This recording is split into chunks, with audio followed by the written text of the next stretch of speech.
नमस्कार मित्रांनो, Saptashrungi charitable trust CBD Belapur यांच्या विद्यमाने आयोजित केलेल्या या वेबिनार सिरीजमध्ये आपल्या सगळ्यांचं स्वागत आहे. सर्वप्रथम मी श्री जितेंद्र रवंदळे जे आमचे मित्र आहेत यांचेसुद्धा आभार व्यक्त करतो की आज त्यांनी मला ह्या प्लॅटफॉर्मवर येऊन बोलण्याची संधी दिली.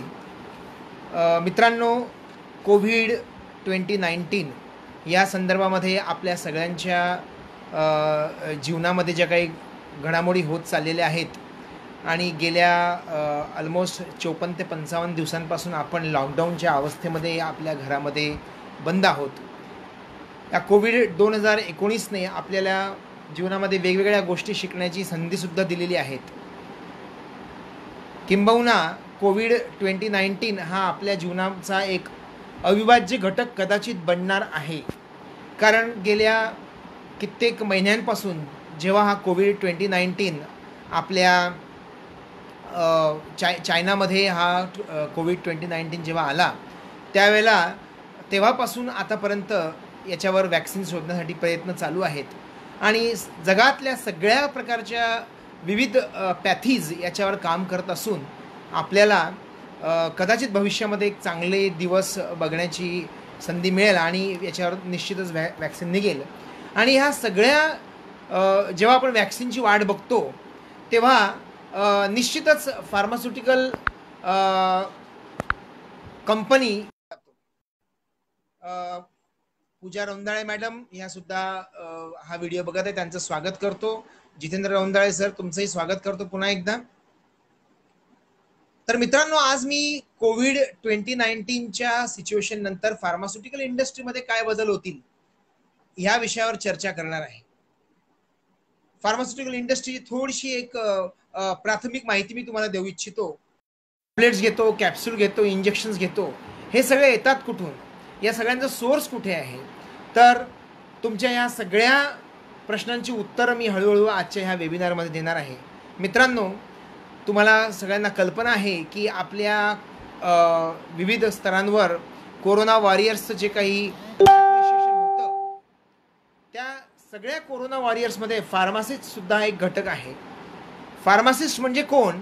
तर जो औषधं तयार करतो, जो औषधांची निर्मिती करतो, जो औषधं डिस्कवर करतो, जो औषधी कंपन्यांमध्ये रिसर्च करतो, त्याला आपण एक ढोबळ मानाने फार्मासिस्ट म्हणतो. तसं पाहिलं तर फार्मासिस्ट या विषयाची व्याख्या आणि व्याप्ती फार मोठी आहे. म्हणजे सर्वव्यापी अशा प्रकारचा फार्मासिस्ट असतो. भारतामध्ये डिप्लोमा फार्मसी आणि डिग्री फार्मसी हे दोन मुख्य कोर्स, त्याला D.Pharm आणि B.Pharm असे दोन कोर्स म्हणतात. हे कोर्स केल्यानंतर आपण फार्मासिस्ट म्हणून ओळखलं जातो. आणि तिसरा एक कोर्स डॉक्टरेट इन फार्मसी, ज्याला PharmD असं म्हणतात, असा ह्या गेल्या एक 5-7 वर्षामध्ये हा तिसरा एक कोर्स आलेला आहे. तर अशा प्रकारचे 3 कोर्सेस भारतामध्ये चालवले जातात. तर ह्या तिन्ही कोर्सेसमधून एज्युकेशन घेतलेला जो विद्यार्थी असतो त्याला आपण फार्मासिस्ट म्हटला जातो. आणि हा फार्मासिस्टचा आपल्या ह्या विद्यमान परिस्थितीमध्ये फार महत्त्वाचा रोल आहे. आपण जनरली म्हणतो की याचं वॅक्सिन कधी येणार, कोरोनाचं वॅक्सिन कधी येणार. तर तुमच्या माहितीसाठी सांगतो की जगातल्या कमीत कमी 144 इन्स्टिट्यूशन्स, सरकारी, प्रायव्हेट आणि इतर, ह्या वॅक्सिनच्या कार्यक्रमासाठी किंवा वॅक्सिन बनवण्याच्या प्रोसेसमध्ये इन्व्हॉल्व आहेत. मी आमचे दुसरे मित्र श्री विकास भंगाळे यांचंही स्वागत करतो. तर या वॅक्सिन बनवण्याच्या प्रोसेसमध्ये जी काही पूर्वतयारी करायला लागते, सध्या ह्या पूर्वतयारीची फेज चालू आहे. आणि निश्चितच फार्मसी वर्ल्डमधील आपले जे तज्ज्ञ आहेत हे येणाऱ्या 2 किंवा 3 महिन्यांमध्ये वॅक्सिन घेऊन येतील आणि निश्चितच ह्या कोरोनामयी राक्षसापासून आपल्या मानवजातीचं उच्चाटन, राक्षसापासून मानवजातीला वाचवण्यासाठी प्रयत्न करतील. तर आता आपण मुख्य मुद्द्याकडे वळूया की पोस्ट कोविड फार्मास्युटिकल इंडस्ट्री कशी असणार आहे. मित्रांनो, तुम्हाला माहिती आहे की आपण सुद्धा डिजिटल माध्यमातून एकमेकांशी संवाद साधतोय. गेल्या 54-55 दिवसांपासून आपण डिजिटल प्लॅटफॉर्मवर सगळ्या प्रकारची आपली कामं करतोय. वर्क फ्रॉम होम ही आपली जीवनाची स्टाईल झालेली आहे आणि जेव्हा असं होत असताना आपण नवीन नवीन डिजिटल टेक्निक शिकतोय, आय टीचे नवीन नवीन कॉन्सेप्ट शिकतोय. जे नॉन आय टीमध्ये होते ते सुद्धा आता आय टीचे एक्सपर्ट बनू पाहत आहेत. त्यामुळे फार्मास्युटिकल इंडस्ट्रीसुद्धा आता ही एक वेगळ्या प्रकारचं रूप घेणार आहे.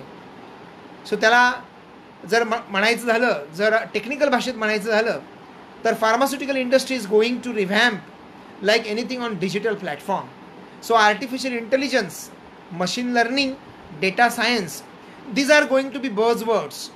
म्हणजे आपल्या जीवनामध्ये जे काही नवीन घडणार आहे त्याला या 3 गोष्टींचा आधार मुख्यत्व असणार आहे. आर्टिफिशियल इंटेलिजन्स, मशीन लर्निंग आणि डेटा सायन्स. नवीन नवीन औषधं बनवण्याची प्रक्रियासुद्धा ही वेगाने होणार आहे. तुमच्या माहितीसाठी सांगतो की आजच्या घडीला एक औषध बाजारात यायचं असेल तर कमीत कमी 14 ते 15 वर्ष लागतात एका औषधाला बाजारात येण्यासाठी. जे औषध आपण आपल्या केमिस्ट किंवा फार्मासिस्टच्या शेल्फवर बघतो त्याला एक मोठ्या दिव्यातनं जावं लागतं.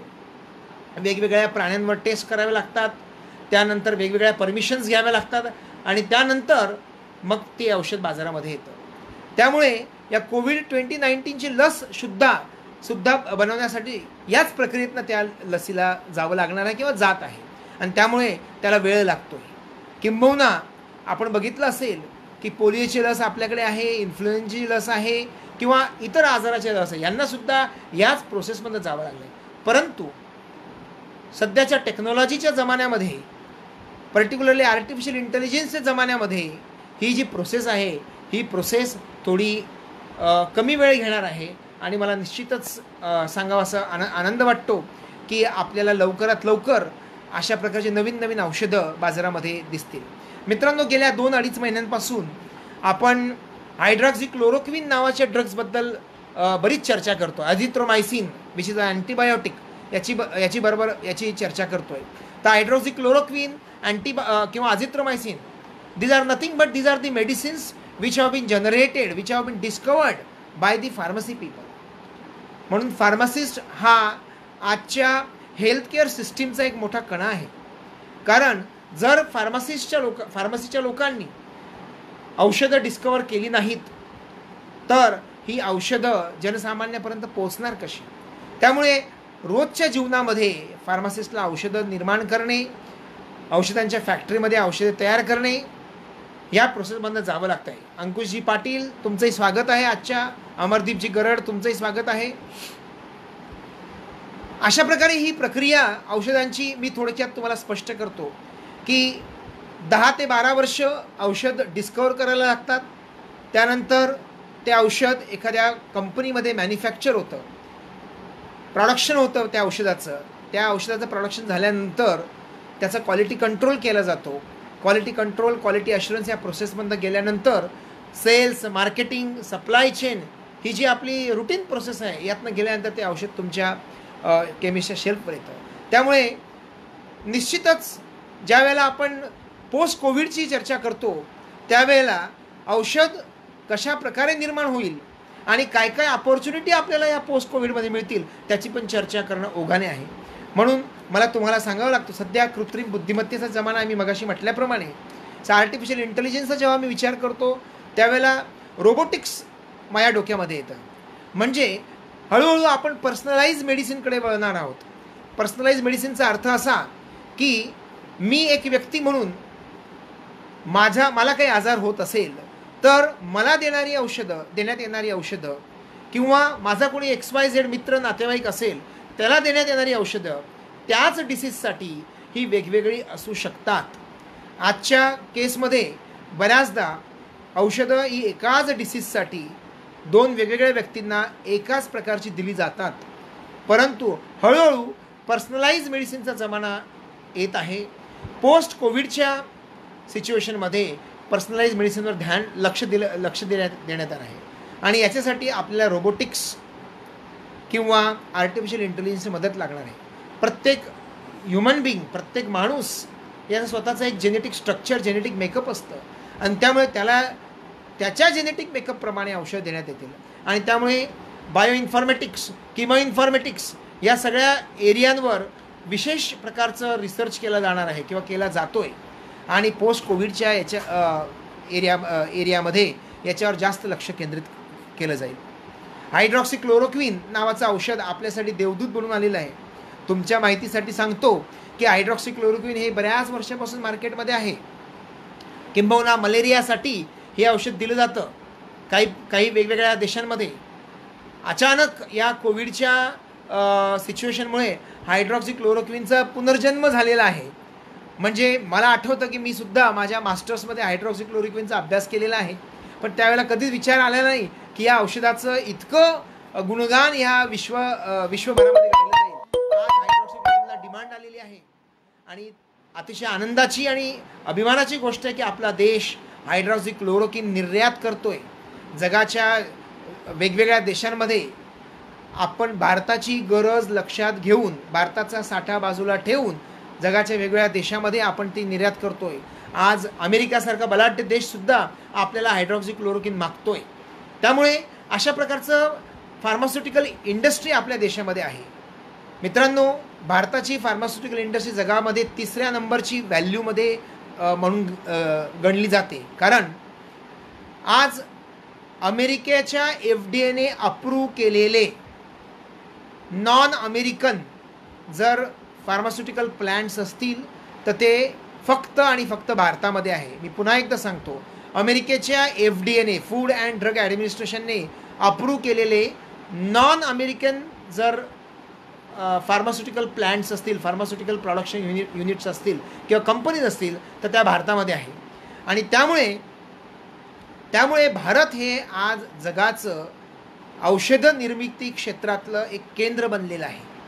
आणि त्यामुळे जगाच्या दृष्टीने भारताकडे आज औषधांचा साठा किंवा औषध पुरवण्याची क्षमता जास्त जरी असली तरीसुद्धा आज मेडिकल डिव्हाइसेसच्या क्षेत्रामध्ये सुद्धा भारत जगाच्या बरोबर काम करतोय.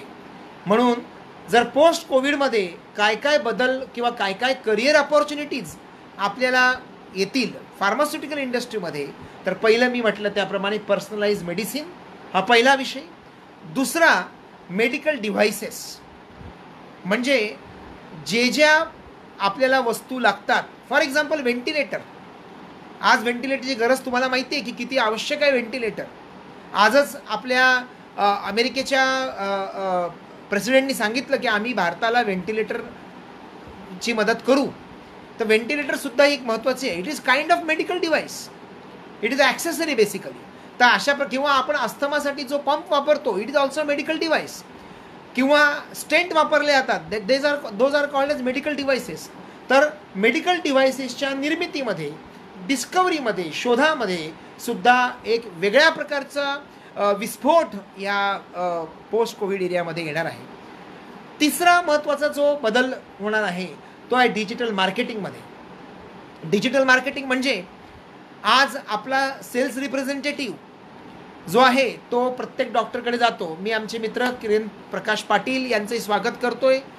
किरणजी आपल्या खारघरमधील एक नावाजलेले समाजसेवक आहे. तर आज आपला जो मेडिकल रिप्रेझेंटेटिव्ह आहे तो प्रत्येक डॉक्टरच्या घरोघरी जातो, आपली औषधं पोहोचवतो.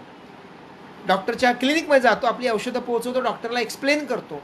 परंतु ह्या पोस्ट कोविड एरियामध्ये व्हिडिओ कॉन्फरन्सिंगद्वारे किंवा डिजिटल प्लॅटफॉर्मद्वारे डॉक्टरांकडे अप्रोच होणार. त्यामुळे तो पूर्ण जो सिनॅरिओ आहे सेल्स अँड मार्केटिंगचा तो सुद्धा हळूहळू बदलणार आहे. मित्रांनो, तुम्हाला एक सांगतो, म्हणजे खेदाने मला सांगावं असं वाटतं की जेव्हाही कोरोना वॉरियर्सच्या बाबतीमध्ये म्हटलं जातं कुठेही अनफॉर्च्युनेटली फार्मासिस्टचं नाव मी तरी ऐकलेलं नाही. ॲक्च्युली या पूर्ण व्यवस्थेचा कणा जर असेल तो फार्मासिस्ट आहे. कारण तो औषधं बनवतो, औषधांचा शोध लावतो आणि औषधं डिस्ट्रीब्यूट करतो. जेव्हाही तुम्ही एखादी गोळी घेता, जेव्हाही तुम्ही एखादी औषध घेता त्यावेळेला लक्षात घ्या त्या गोळी बनवण्यासाठी जी काही मेहनत आहे ती कमीत कमी 12 ते 14 वर्षांची मेहनत आहे. आपण अगदी इझिली म्हणतो की जगात इतके सायंटिस्ट आहे, इतक्या प्रकारचा मोठे मोठे देश आहेत, तिथे मेडिसिन का तयार होत नाही अजून कोरोनासाठी. तर मित्रांनो, मेडिसिन तयार करण्यासाठी एफर्ट्स लागतात, वेगवेगळ्या टेस्ट कराव्या लागतात. पण सगळ्यात महत्त्वाचं म्हणजे त्याचं टेस्टिंग जे आहे ते safety point of view important असतं, त्यामुळे त्याला वेळ लागतो. पुन्हा मुख्य विषयाकडे वळूया. राजारामजी चौधरी आमचे मित्र आलेले आहेत. मनीषजी ठाकरे, तुमचंही स्वागत आहे आजच्या या वेबिनारमध्ये. आणि तुमचे काही प्रश्न असतील तर तुम्ही मला विंडोमध्ये टाकू शकता. मी माझ्या परीने त्या प्रश्नांना उत्तर देण्याचा प्रयत्नसुद्धा करेल. आपण आज विषय घेतलेला आहे की पोस्ट कोविड काय काय फार्मास्युटिकल इंडस्ट्रीमध्ये बदल होणार आहेत आणि काय काय करिअर ऑपॉर्च्युनिटी आहेत. आपल्या परिचयामध्ये जे जे कोणी असतील, विद्यार्थी असतील की मित्र असतील, त्यांना हा व्हिडिओ तुम्ही शेअर करू शकता.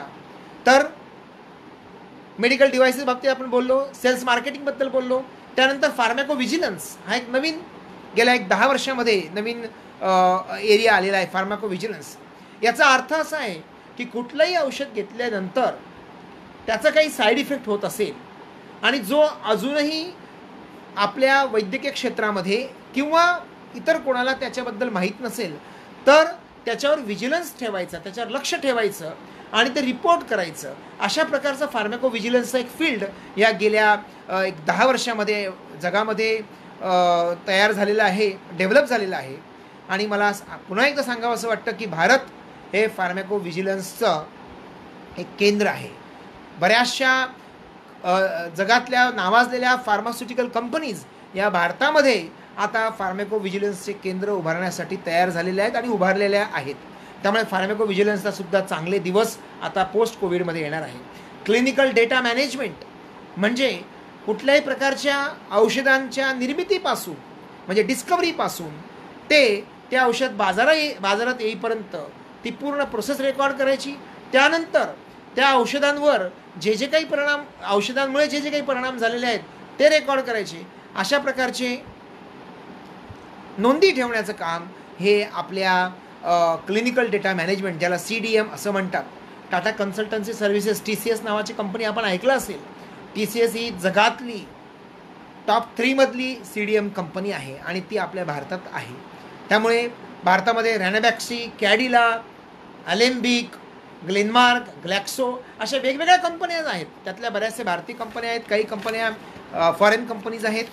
परंतु या सगळ्या प्रोसेसमध्ये जर नवीन चेंज जो आपण म्हणतोय, जो नवीन चेंज एक्सपेक्टेड आहे आपल्याला, तो आहे की पूर्ण आरोग्य व्यवस्थेकडे वेगळ्या पद्धतीने बघितलं जाईल. आपल्या सरकारी यंत्रणांमध्ये रिसर्च अँड डेव्हलपमेंटसाठी बजेटच्या 0.3 ते 1% एवढाच पैसा या रिसर्च अँड डेव्हलपमेंटला दिला जातो. 0.3 to 1%. भारतासारख्या विशालकाय देशामध्ये जिथे सरकारच्या प्रायोरिटीज या दुसऱ्या असतात त्या ठिकाणी 0.3 to 1% रिसर्चला देणं, पर्टिक्युलरली फार्मास्युटिकल रिसर्चबद्दल मी बोलतोय, रिसर्चला देणं हे आजच्या डेटला किंवा आजच्या वेळेला फार महागात पडणार आहे. त्यामुळे सरकारसुद्धा आता, मग ते केंद्र सरकार असो की राज्य सरकार असो, सरकारला सुद्धा आता फार्मास्युटिकल रिसर्चसाठी पैसा ओतावा लागणार आहे. त्यामुळे R&D मधल्या, रिसर्च अँड डेव्हलपमेंटमधल्या ऑपॉर्च्युनिटीज वाढणार आहेत. प्रवीणजी बाविस्कर यांनी मला प्रश्न विचारलेला आहे की what is your opinion about remdesivir on COVID-19. ही एक अँटीव्हायरल मेडिसिन आहे. प्रवीणजी, कोविड-19ला जे ट्रीटमेंट दिली जाते त्या ट्रीटमेंटमधला हा एक रेजिमेन आहे, परंतु हा सर्रास वापरला जात नाही. काही देशांमध्ये तो वापरला जातो किंवा काही सिच्युएशनमध्ये वापरला जातो. कोणत्या पेशंट्सला, कारण तुमच्या माहितीसाठी सांगतो की आपल्याकडे जो कोरोना व्हायरसचा जो प्रचार किंवा जो प्रसार झालेला आहे तो 95% ICMRचा रिपोर्ट आहे, इंडियन काउन्सिल ऑफ मेडिकल रिसर्चचा रिपोर्ट आहे की 95% जो आपल्याकडे कोरोना व्हायरसचा प्रसार आहे तो असिम्प्टोमॅटिक आहे. असिम्प्टोमॅटिक म्हणजे बरेचसे पेशंट्स सिम्पटम्स दाखवत नाही, लक्षणं दाखवत नाही. त्यामुळे लक्षण दाखवत नसलेल्या पेशंटमध्ये सुद्धा कोरोनाचा प्रादुर्भाव होऊ शकतो आणि हे फक्त स्वॅब टेस्ट केल्यानंतरच कळणार आहे. त्यामुळे जी त्याला ट्रीटमेंट वापरली जाते ती वेगवेगळ्या परिस्थितीमध्ये, वेगवेगळ्या कंडिशनमध्ये वेगवेगळे असते. त्यामुळे रेमडेसिवीर असेल किंवा हायड्रॉक्सिक्लोरोक्विन असेल किंवा आणखी इतरत्र किंवा अजिथ्रोमायसिनसारख्या ज्या काही ट्रीटमेंट असतील त्या या निष्णात डॉक्टर्सच्या मार्गदर्शनाखालीच घेतल्या गेल्या पाहिजे. पुन्हा मुद्द्याकडे वळूया. तर मी तुम्हाला सांगत होतो की पोस्ट कोविडमध्ये ही जी सिच्युएशन झालेली आहे फार्मास्युटिकल इंडस्ट्रीमध्ये, ही रिसर्च अँड डेव्हलपमेंट ओरिएंटेड असणार आहे. याचा अर्थ असा की जगातल्या सत्ताधाऱ्यांना, जगातल्या सरकारांना रिसर्च अँड डेव्हलपमेंटवर लक्ष द्यावं लागणार. त्यामुळे भरपूर ऑपॉर्च्युनिटीज R&Dमध्ये आहे. ज्यांना R&Dमध्ये जायचं आहे त्याच्यासाठी PhD, that is doctorate in philosophy in pharmaceutical sciences, हे होणं आवश्यक आहे. तर त्याचा प्रवास कसा असतो, B.Pharm, 12वी नंतर B.Pharm, त्यानंतर मास्टर्स, M.Pharm आणि त्यानंतर PhD. तर PhD करणं क्रमप्राप्त आहे. आपण जर PhD एखाद्या पर्टिक्युलर क्षेत्रामध्ये करणार असाल किंवा करत असाल तर तुम्हाला R&Dमध्ये जायला चांगल्या प्रकारचा स्कोप आहे. आणि आपले देशाचे पंतप्रधान कालच आपल्या परवा त्यांच्या उद्बोधनामध्ये म्हटले की आपल्याला भारताला सेल्फ रिलायंट करायचं आहे, आत्मनिर्भर करायचं आहे. आणि Wien you talk about self Reliance, and honourable prime minister have very clearly given 5 pillars of self Reliance. त्यांनी अतिशय शुद्ध आणि क्लॅरिटीमध्ये म्हटलेलं आहे की आपल्याला इन्फ्रास्ट्रक्चरवर काम करावं लागणार आहे, आपली जी ह्युमन रिसोर्स आहे त्याच्यावर काम करावं लागणार आहे. मित्रांनो, आपल्याकडे इनोव्हेशनचं कल्चर हे गेल्या 5-7 वर्षामध्ये वाढलेलं आहे. स्मार्ट इंडिया आणि स्वच्छ भारत याच्याबरोबर आपल्याकडे इनोव्हेशनवर जास्त लक्ष देण्यात आलेलं आहे. आणि त्यामुळे इनोव्हेशन आणि इन्क्युबेशनचं कल्चर, स्टार्टअप इंडियाचं कल्चरसुद्धा आपल्या देशामध्ये वाढलेलं आहे. आणि ह्यामुळे ज्या ज्या लोकांना रिसर्च डेव्हलपमेंटमध्ये, इनोव्हेशनमध्ये इंटरेस्ट असेल त्यांनीसुद्धा फार्मास्युटिकल इंडस्ट्रीमध्ये यावं, कारण त्याला भरपूर स्कोप आहे. फार्मास्युटिकल इंडस्ट्री ही जगाची 3 नंबरची इंडस्ट्री आहे ओव्हरऑल इंडस्ट्रीजमध्ये. Value wise, volume wise. जोपर्यंत माणूस आहे तोपर्यंत त्याला औषधं लागणार आहे, आणि जोपर्यंत औषधं लागणार आहे तोपर्यंत फार्मास्युटिकल इंडस्ट्री असणार आहे. त्यामुळे अन्न, वस्त्र, निवारा या ज्या माणसाच्या मूलभूत गरजा आहे, आणि चौथी आता इंटरनेट झालेली आहे, आणि 5वी गरज जी असणार आहे किंवा आहे ती म्हणजे औषध. आणि औषधांची नितांत गरज असल्यामुळे वेगवेगळ्या प्रकारची, मध्ये आयुर्वेदिक असेल, होमिओपॅथी असेल किंवा मग ॲलोपॅथी, ज्याच्याबद्दल मी विशेषतः बोलतो ते ॲलोपॅथीबद्दल बोलतो आहे, औषधांची. त्यामुळे फार्मास्युटिकल इंडस्ट्रीमध्ये भरपूर स्कोप आहे. पण हे जे मी 4 एरिया सांगितले, आर्टिफिशियल इंटेलिजन्स, मेडिकल डिव्हायसेस, फार्माकोव्हिजिलन्स, या एरियांमध्ये आणि डिजिटल मार्केटिंग या एरियामध्ये भरपूर स्कोप आपल्या देशामध्ये किंबहुना वैश्विक स्तरावर ह्या येणार आहे. मित्रांनो, फार्मास्युटिकल इंडस्ट्रीसुद्धा काट टाकतं, हळूहळू काट टाकतं. याचा अर्थ त्यांच्या ज्या टेक्नॉलॉजी आहेत ह्या टेक्नॉलॉजी ओरिएंटेड, म्हणजे माणसावर कमी डिपेंड होऊन टेक्नॉलॉजीवर जास्त डिपेंड झाले आहेत. पण तरीसुद्धा हे होत असतानासुद्धा आपल्याला माणसाच्या बुद्धिमत्तेची गरज आहे. कृत्रिम बुद्धिमत्तेच्या जमान्यात सुद्धा माणसाच्या बुद्धिमत्तेला किंमत. याचं कारणच आहे की जी डिस्कवरीची प्रोसेस आहे ती आयडियापासून सुरू होते, आयडिएशनपासून सुरू होते. कृत्रिम बुद्धिमत्ता, artificial intelligence cannot give you idea. Idea generation starts from a human mind, and idea generation starts from the need of the society. आजच्या काळात सोसायटीची गरज काय, की कोरोनासाठी व्हॅक्सिन, कोरोनासाठी इफेक्टिव्ह औषध, ही गरज आहे. आणि त्यामुळे तिथून आयडिया सुरू होते, तिथून डिस्कवरीला सुरुवात होते. त्यामुळे ड्रग डिस्कवरी हा जो एक नवीन जो महत्त्वाचा एरिया फार्मास्युटिकल इंडस्ट्रीमध्ये आहे त्याला भरपूर डिमांड येणाऱ्या काळामध्ये आहे. कारण सरकार, मी परवाच ऐकलं, म्हणजे आपल्या अर्थमंत्री निर्मला सीतारामनसुद्धा काल बोलता त्यांनी पण सांगितलं की हेल्थ सेक्टरकडे विशेष लक्ष देण्यात येणार आहे. आणि जेव्हा हेल्थ सेक्टरकडे आपण लक्ष देतो त्यावेळेला मूलभूत सोयी, मूलभूत इन्फ्रास्ट्रक्चर, त्याच्यामध्ये R&D आहे, त्याच्यामध्ये public distribution service in terms of health याच्यावरही लक्ष देण्यात आहे. त्यामुळे फार्मास्युटिकल इंडस्ट्रीची कवाडं ही सगळ्यांसाठी खुली आहे. आपण डायग्नॉस्टिक क्षेत्रामध्ये सुद्धा फार मोठी प्रगती करतोय. भारत ह्या खंडप्राय देशामध्ये डायग्नॉस्टिकला सुद्धा व्हॅल्यू आहे. त्यामुळे ज्याला म्हणजे एखाद्या पर्टिक्युलर डिसीजचं डायग्नॉसिस करणं हे सुद्धा महत्त्वाचं. स्वॅब टेस्ट जी आपण म्हणतो, it is nothing but a diagnostic tool for the कोविड-19. तशाच प्रकारे वेगवेगळ्या डिसीजेससाठी सुद्धा डायग्नॉसिससाठी स्कोप आहे. अनफॉर्च्युनेटली आपला देश हा जगाची डायबिटीस कॅपिटल आहे. डायबिटीसवर वॅक्सिन किंवा डायबिटीसवर काही विशिष्ट औषध शोधण्याचा प्रयत्न चाललेला आहे. अजूनही डायबिटीस हा लाईफस्टाईल डिझीज आहे. त्यामुळे आपली लाईफस्टाईलवर काम करत असताना आपण डायबिटीसवर सुद्धा वेगळ्या औषधं निर्माण करतोय. गेल्या 15 वर्षामध्ये पासून जर तुम्ही बघितलं तर डायबिटीसवर सुद्धा भरपूर प्रयोग झालेले आहेत. त्यामुळे pharmaceutical industry is a continuous growing industry.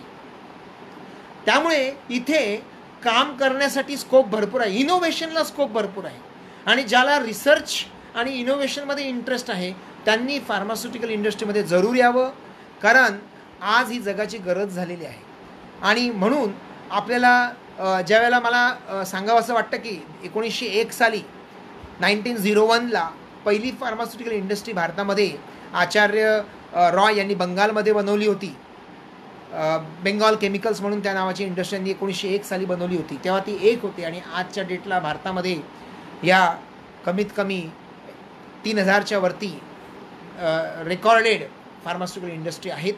वेगवेगळ्या कंपन्या, छोट्या मोठ्या कंपन्या भरपूर आहेत, स्मॉल स्केल इंडस्ट्री भरपूर आहेत.